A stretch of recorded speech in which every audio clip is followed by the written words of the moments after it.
충남교육청이 4차 산업혁명에 대비한 지역 맞춤형 AI 교육을 추진해 눈길을 끌고 있습니다. 지역마다 인공지능 관련 인프라를 구축하고 본격적인 교육에 나설 계획입니다.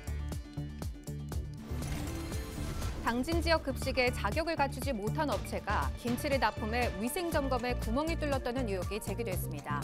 당진시는 현장 조사 결과 문제가 없다는 입장입니다.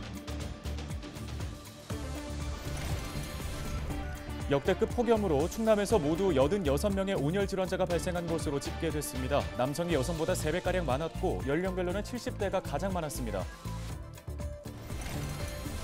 전국적으로 폭염이 이어지고 있는 가운데 휴가철까지 겹치면서 곳곳에서 화재 위험성이 커지고 있습니다. 화재 예방법을 알아봤습니다.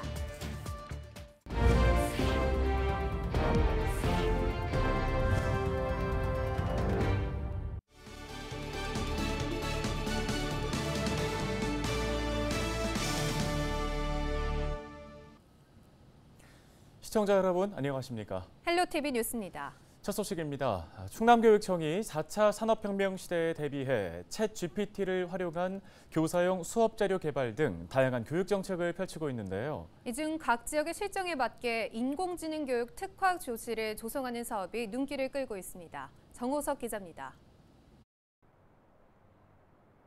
충남교육청은 전국 최초로 대화형 로봇을 활용해 수업 도움 자료를 만드는 등 4차 산업혁명 시대에 대비해 AI 교육 정책에 열을 올리고 있습니다. 특히 최근 김지철 충남교육감은 기자회견을 통해 내년까지 충남 모든 시군에 인공지능 교육 특화 도시를 선포하겠다고 밝혔습니다. 각 지역의 특색을 살려 AI 교육시설 설립, 기업과 대학교 연계 등을 추진해 충남 지역 모든 학생이 로봇과 챗GPT 등을 활용한 인공지능 교육을 받을 수 있게 하기 위해서입니다.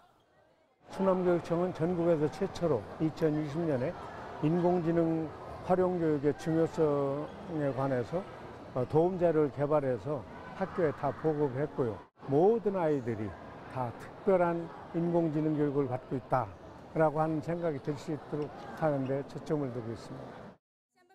올해 상반기까지 인공지능 교육 특화 도시를 선포한 지역은 아산과 홍성 등 5곳.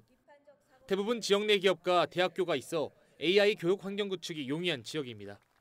교육청은 하반기 청양군을 시작으로 인공지능 교육 환경 구축에 어려움을 겪는 지역과 선포식을 진행할 계획입니다. 청양군은 AI 교육 관련 시설이 빠르게 조성될 수 있도록 행정적 지원을 할 방침입니다.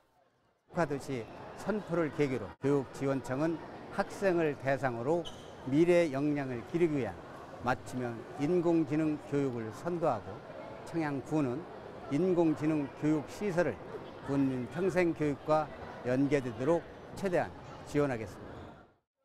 충남도의회도 교육청의 AI 사업에 협력할 계획입니다. 지역 내 교육센터 설립과 다른 기관과의 연계가 원활하게 진행될 수 있도록 관련 조례 통과 등을 지원할 방침입니다. 청양 AI 체험 교육센터를 건립 계획 중에 있습니다. 그래서 초등학교 고학년, 중학교 고등학생들이 심화 교육을 받을 수 있는 청양 AI 교육 체험센터가 잘 건립될 수 있도록 도의 기획경제위원장으로서 도교육청과 협업을 잘 하도록 노력하겠습니다. 4차 산업혁명 시대에 대비한 충남교육청의 지역별 인공지능 교육 특화도시 조성에 많은 관심이 쏠립니다. 헬로티비 뉴스 정호석입니다. 당진 지역 급식에 김치를 납품하는 과정에서 위생에 문제가 있었다는 의혹이 제기됐습니다. 최근 제조 허가증이 없는 등 급식 납품 기준을 갖추지 못한 B업체가 당진 지역 학교에 김치를 납품하고 있다는 주장이 제기됐습니다. 또 불법으로 김치를 소분하고 있어 위생상 문제가 있다는 의혹도 나왔는데요. 이에 대해 당진시는 B업체는 급식 납품 적격업체로 선정받은 A업체와의 계약을 통해 배송만 하고 있어 문제가 없다고 전했습니다. 또 B업체를 대상으로 현장 방문을 진행한 결과 소분을 할 수 있는 시설과 흔적은 발견되지 않았다고 덧붙였습니다.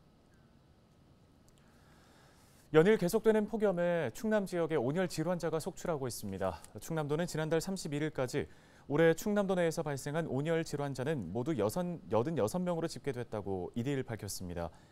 지역별로는 부여가 14명으로 가장 많았고 서산이 11명, 당진과 예산이 각각 9명으로 뒤를 이었습니다. 연령별로는 70대 이상과 50대가 19명으로 가장 많았고 남성 온열 질환자가 여성보다 3배가량 높았습니다. 온열 질환으로 인해 2명이 사망했고 증상으로는 열 탈진이 43명으로 최다였습니다. 충남도는 온열 질환 예방을 위해 더운 시간대 야외 작업과 운동은 자제해달라고 당부했습니다. 밤낮 없이 이어지는 무더위와 찌는 듯한 폭염으로 곳곳에서 과열로 인한 화재 위험성도 커지고 있습니다. 본격적인 여름 휴가철 주의할 점을 짚어봤습니다. 이정아 기자의 보도입니다.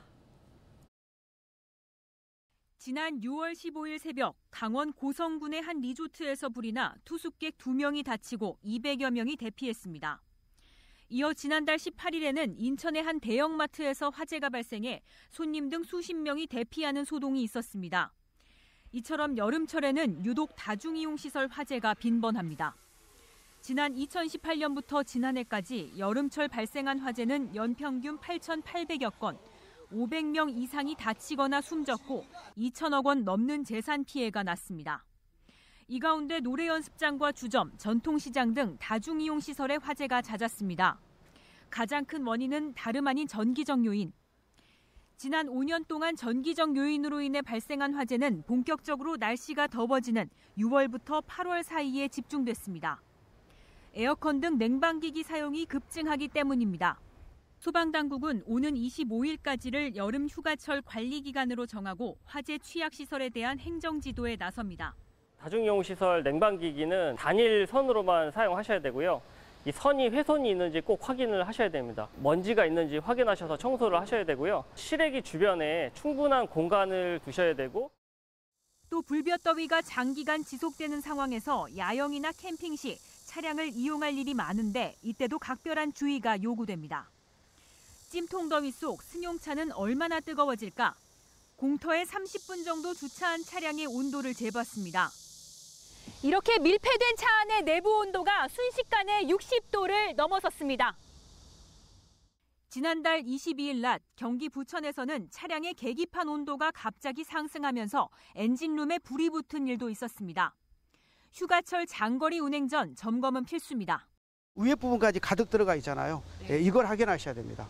가장 중요한 게 여름철 같은 경우는 날씨가 바깥 온도가 높기 때문에 자동차가 과열되는 거는 이 부동액 때문에 그러는 거거든요. 그래서 동네 카센터가 많이 있잖아요. 근데 그런 데 가셔서 한번 이제 장거리 뛴다고 얘기하면 고온에서 곧장 폭발이나 화재로 이어질 수 있는 라이터나 스프레이, 손소독제 등은 차 안에 두면 안 됩니다. 헬로티비 뉴스 이정아입니다.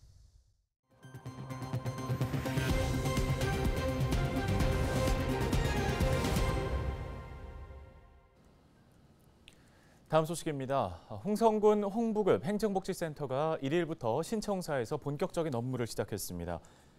이날 열린 개청식에는 이용록 홍성군수를 비롯한 주민 300여 명이 참석했고 청사는 구청사 맞은편에 행정, 문화, 복지 복합공간으로 조성됐습니다. 홍부급은 지난 2017년 면에서 읍으로 승격됐으며 내포신도시 홍성지역을 관할하고 있습니다. 당진초등학교 배드민턴팀이 전국 7개 대회에서 연속 우승하는 쾌거를 이뤄냈습니다. 남자 선수 12명으로 구성된 당진초등학교 배드민턴팀은 최근 전남 화순에서 개최된 전국 학교대강 배드민턴 선수권 대회에서 종합 우승을 차지했습니다. 또 오정민 코치와 6학년 이호건 선수는 각각 최우수 지도자상과 최우수 선수상을 받았는데요. 이로써 당진초 배드민턴팀은 지난해 전국 학교대항 선수권 대회를 시작으로 올해 열린 모든 전국 대회에서 우승해 7연패를 달성했습니다. 성인도 어려운 건데 우리 초등부 애들이 했다는 건 저는 참 대견스럽게 생각하고 있습니다.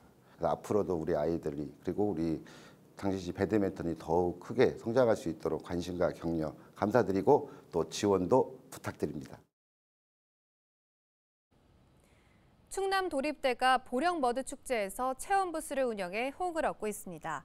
도립대 뷰티 코디네이션 학과는 보령머드 축제 기간인 오는 6일까지 머드 마사지와 네일아트 등 뷰티 케어 프로그램을 운영한다고 밝혔습니다. 또 관람객들에게 보령 머드 비누와 팩을 제공하는 등 머드 효과도 함께 홍보하고 있습니다. 집중호우에 따른 범람 위험과 수해를 줄이기 위해 충남 지방 하천 32곳이 국가 정비 대상에 포함됐습니다. 충남도는 지방 하천 정비 비용을 국가가 부담하는 하천법 개정안이 국회 본회의를 통과함에 따라 금강권역 하천 29곳, 한강권역 3곳이 국가 정비 대상에 포함됐다고 밝혔습니다. 이들 하천에는 6,200억 원이 투입돼 국가 차원의 체계적인 정비가 실시될 예정입니다. 김태흠 충남지사가 사업 추진 시 연구 용역 기간을 대폭 줄이기로 했습니다. 도정 시스템의 변화를 주문한 건데요. 김 지사는 내년 주요 정책 추진 계획 보고회에서 도의 전체 사업을 보면 준비하는 기간이 너무 길다며 이를 줄이기 위한 시스템 개선을 강조했습니다. 또 김 지사는 이 자리에서 탄소 중립 경제 특별도 선포에 따른 자체적인 탄소 배출량 측정과 베이밸리 메가시티 조성 준비 등도 함께 당부했습니다. 충청남도 기념물인 예산산성의 국가 사적 지정이 추진됩니다. 예산군은 예산산성이 사적 예비문화재 조사 지원 사업에 선정됨에 따라 국가 사적 지정을 추진한 뒤 역사 유적공원으로 조성할 계획이라고 밝혔습니다. 군은 지난 2019년부터 예산산성 발굴 조사를 실시해 백제시대 성벽과 유물 등을 확인한 바 있습니다. 충남도가 수산자원 조성과 어업인 소득 증대를 위해 천수만의 새조개를 방류했습니다. 충남도는 1일 자체 생산한 어린 새조개 40만여 회를 서산시 천수만에 방류했다고 밝혔습니다. 도수산자원연구소는 지난 2019년부터 올해까지 모두 170만여 회의 새조개를 방류했습니다. 1일 새벽 4시쯤 당진 정미면에 있는 단독주택에서 불이 나 50여 분 만에 꺼졌습니다. 이번 화재로 인명피해는 발생하지 않았지만 주택 일부와 가구 등이 불에 타면서 소방서 추산 6,500만 원의 재산 피해가 났습니다. 소방당국은 불이 완전히 꺼지지 않은 담배꽁초에서 화재가 시작된 것으로 보고 화재 원인을 조사하고 있습니다.